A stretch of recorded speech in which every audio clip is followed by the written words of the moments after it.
the reason we're right. It's so great. Okay. So I felt the same way, Adam, that I did write that sentence. Evolution, I believe in evolution, or I forget how I say it on stage, but it might not be true. Well, that's true. It might not be true. Correct. Okay. Yeah. Can you talk about some of the backlash you've gotten from clubs or people regarding your challenging belief show? Have previous shows or acts gotten similar reactions, like before you did the belief system show? Yeah, I've had... I did comedy for about 10 years, maybe 12, and all I was doing was trying to make the crowd laugh. It wasn't dumb comedy. Yeah. But it wasn't challenging to myself or the audience. And because I first of all, I'm a very insecure person. So to stand up on stage and to say something from your heart is scary. Sure. So I would write a bit that meant a lot to me, that it was something about my belief or non-belief or whatever it was. And I would go up and wimp out and not do it. Yeah. Plus, I'm making a living at this, so I'm employed by a club. They pay me to do this, and then if I go up there and piss the audience off, they're not going to hire me anymore. Sure, yeah. So that's a real concern. Yeah, and I went back and forth, but at some point it broke. Whatever was in me, that was the insecurity, the fear, all that, and I just thought, I want to do it my way. I want to do comedy my way. And if it turns out that every club in the country fires me and I no longer am a comedian, then I'll go get a job somewhere. But I don't want to keep doing comedy that doesn't make me happy. Right. What's the point of that? Yep.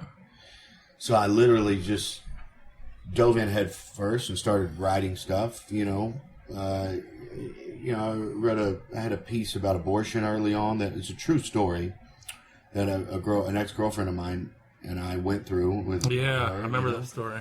Yeah, and I wrote that, and I'd say in the first year that I was doing that story, I had 6 clubs that told me, we're not going to have you back. Wow. Yeah, we can't have you talking about that stuff on our stage, blah, blah, blah. 6 in a year? 6 in a year, yeah. And it was real nerve-wracking. A couple of them were clubs I had been working for a decade. Sure.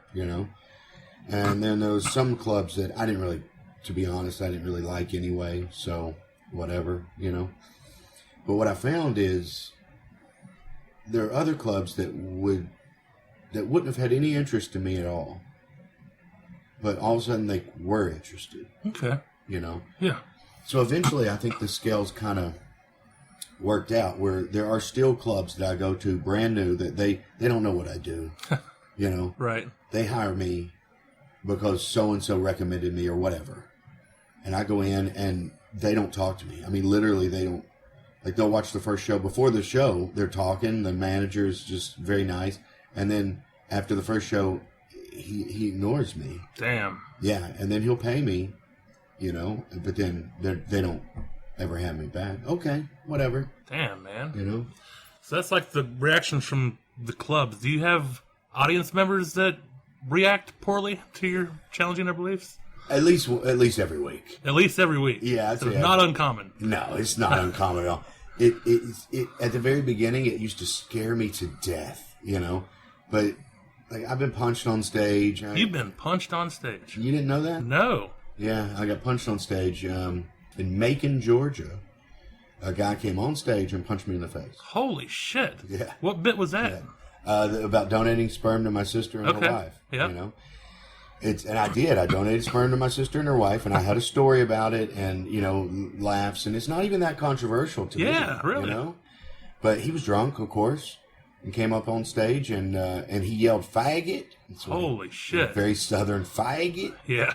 And I turned around, and there he was, and he punched me, and then it was chaotic and all this crap, and whatever. I've had multiple instances where people have gotten really mad, and but at least once a week, on average, probably somebody will stand up and yell something at me. Or last week I was in Cleveland, Ohio, right? And big town, nice town. I like Cleveland, yeah. Right? And after the show. I had made a couple of jokes, in favor of the transgender people in North Carolina with the bathroom situation, right? And a guy came up to me and said, this is the quote, because it's such a ridiculous sentence. He said, Jesus does not believe in transgendered people. Jesus Christ. God made a man and a woman. That's what he said. Jesus does not believe in transgendered people. God made a man and a woman. And I was just stunned. And I went, all right, whatever. And he walked away. So there's something, that's tame. He just came up and said that to me, and then he left. Yeah.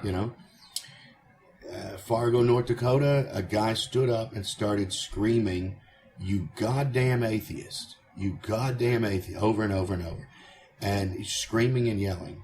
And I went, yes.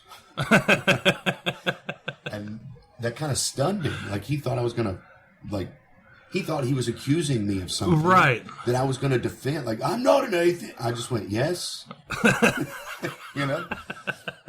But he was screaming, yelling. The club had to kick him out of the room.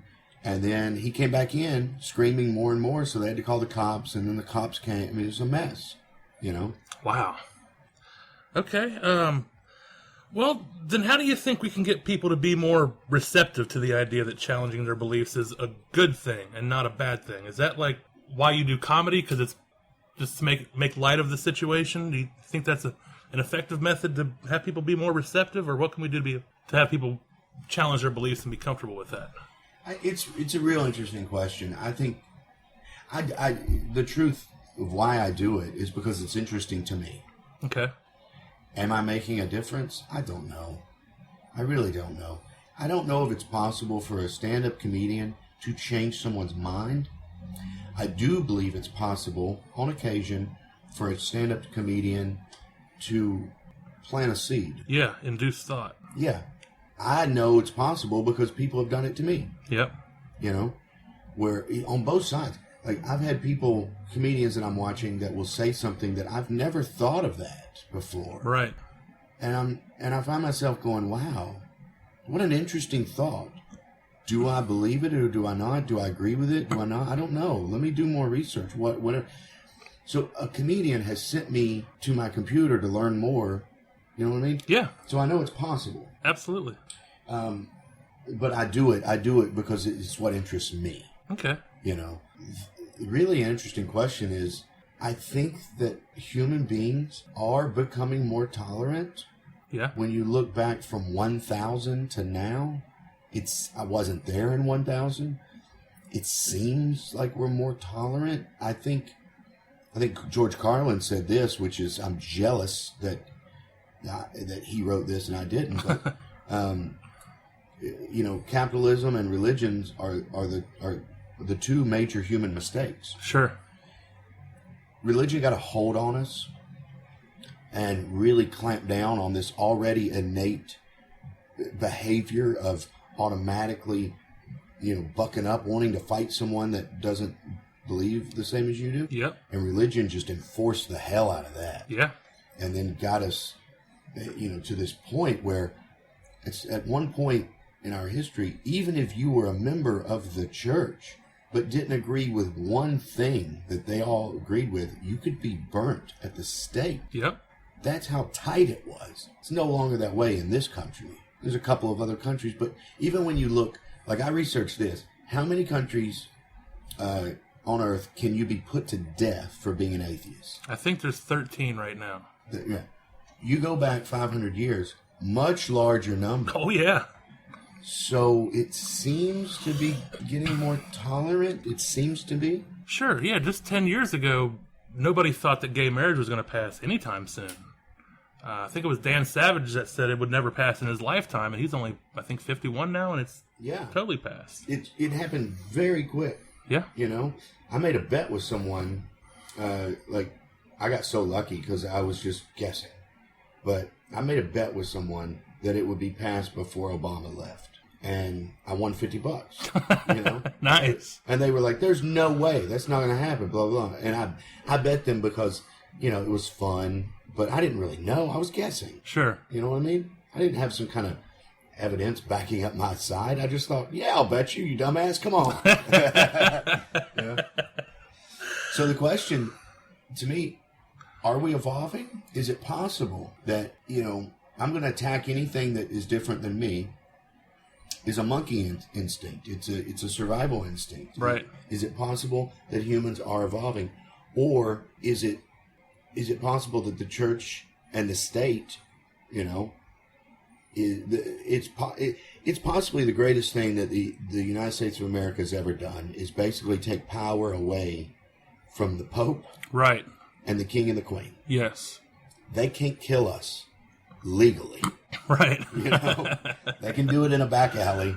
They can nail Martin Luther King, whatever, but they can't legally just string you up in the center of Cincinnati, right, and burn you. It might be the best thing the U.S. is setting up this country did, was basically took power away from those idiots. Separating church and state. Yes. So are we evolving to a more, or is it self-interest? I mean, how much energy do you want to put into stringing someone up and burning them, I mean, Fast and Furious 9's coming out. Is it I don't know. Is it that our society no longer does that because trends have changed? I really don't know the answer. It's a good question. Okay. So my whole purpose in doing this podcast is motivated because I love people and I want better for them. I want them to challenge their beliefs, and I think you seem to agree with me about loving people first and foremost above the importance behind their ideas and that. Do you think it's more important to love rather than just someone who has to be right all the time? Without a doubt. A friend of mine, another comedian, and I have this interesting difference. We're very, very similar, right? He's out of Chicago. Peter John Burns is his name. He has a good podcast you should check out called This Week in Despair. Okay. Mostly political, but he goes into some really interesting stuff. He thinks, this is a long-winded answer to your question. Awesome. Man. Let's do it. Peter thinks that humans are fucked now, but we're going to be all right in the long run. Okay. All right. I'll explain this in a second. I think we're fine now, but we're going to be fucked in the long run. It's a tiny distinction. Peter thinks global warming or an asteroid or a supervolcano or something like that is going to destroy all human life. Yeah. I don't believe that. It might, but it would have to be an enormous asteroid. Right. It would have to be absolutely huge to kill every single human being alive all over the globe. It would have to be bigger than the one that wiped out the dinosaurs. Yep. Right? It would have to be huge. I don't believe anything like that's going to happen. I believe we're going to kill ourselves. Sure. That's what I think. Nuclear holocaust or something like that? Something like that. Even our overpopulation. Okay. We're such a dumb animal. We don't even foresee a problem coming and try to fix it now. The masses don't act like that. The masses just go on believing that God's going to take care of everything, and they have 9 kids, and then bitch because traffic is so thick. Well, you caused this. Yeah. It's ridiculous. So I don't have a whole lot of hope for us, quite frankly. Yeah. But I think where I would put my energy is almost like humanism. Like, we have to take care of each other. There has to be a certain amount of respect and love for each other in order to figure out the answers to move forward. You take something very, very simple, like whether or not to put a stop sign at an intersection. Well, go to a town hall meeting and watch 4 morons screaming at each other. They scream and yell and get mad, and that is doing no good whatsoever. Right. Why not sit down and go, here's the reason I think we should have a stop sign. And then the other person literally listen and think. Not just sit there and wait for this idiot to shut up so then you can tell him what's right. Right. Like, literally, how many people do you know that honestly think about what somebody else is saying? Very few. Very, very, very few people. I think one of my favorite quotes, I forget exactly how it goes, but it's something like, people usually listen not with the intent